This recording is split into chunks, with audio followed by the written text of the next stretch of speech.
Welcome back to the video, guys.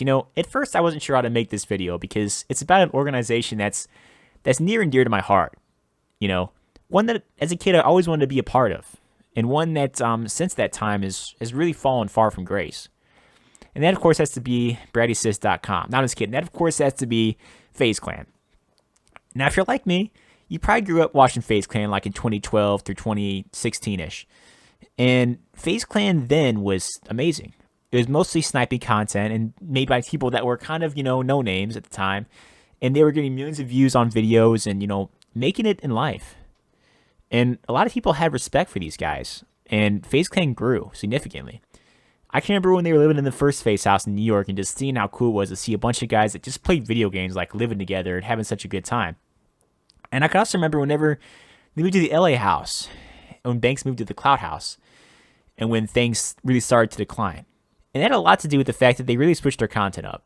Now, obviously, if you've been around Facecam for a while, you know what I'm talking about. You know that they'd switched their content from being gaming content mostly to more like IRL, and then eventually like nuisance IRL content, Like I'm talking like I remember one famous video of Banks that I can think off the top of my head where he went to like I think it was a CVS and he climbed in like the ball pit and then he got banned, which to me was just so goofy. Like why go out in public and cause issues for other people? And I can remember thinking then, like, wow, this is not the Faze Clan that I subscribed to. This is not the Faze Clan that I wanted to see and I wanted to watch. And as time went on, it only seemed like things gotten worse. Well, about 2 months ago, they posted a sniping montage on their YouTube channel. And that video got me so racked up, man. You could have used my dick as a pogo stick. I mean, shit, that was amazing. And everybody in the comments was saying what I was thinking, too. Like, oh, Faze is healing. We're going to finally get the old Faze Clan that we all loved and we used to watch. And then, flash forward about a month and a week, and you get the infamous control delete message on the Faze official Twitter, which was pretty much a listing of all the members in Faze Clan that were staying and were being kicked.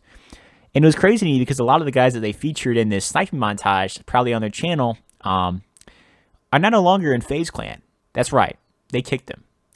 And as someone who was like watching a lot of these guys at the time, especially going back and watching their content after the Faze montage, I remember seeing notifications for their videos, their videos about being kicked from Faze Clan.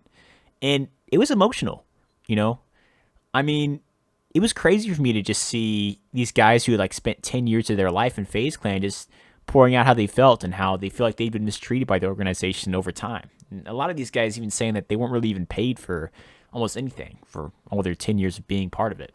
And after watching all these emotional videos, I went back to the Faze Twitter and started noticing they started posting some other Twitter videos of people they were recruiting into the clan.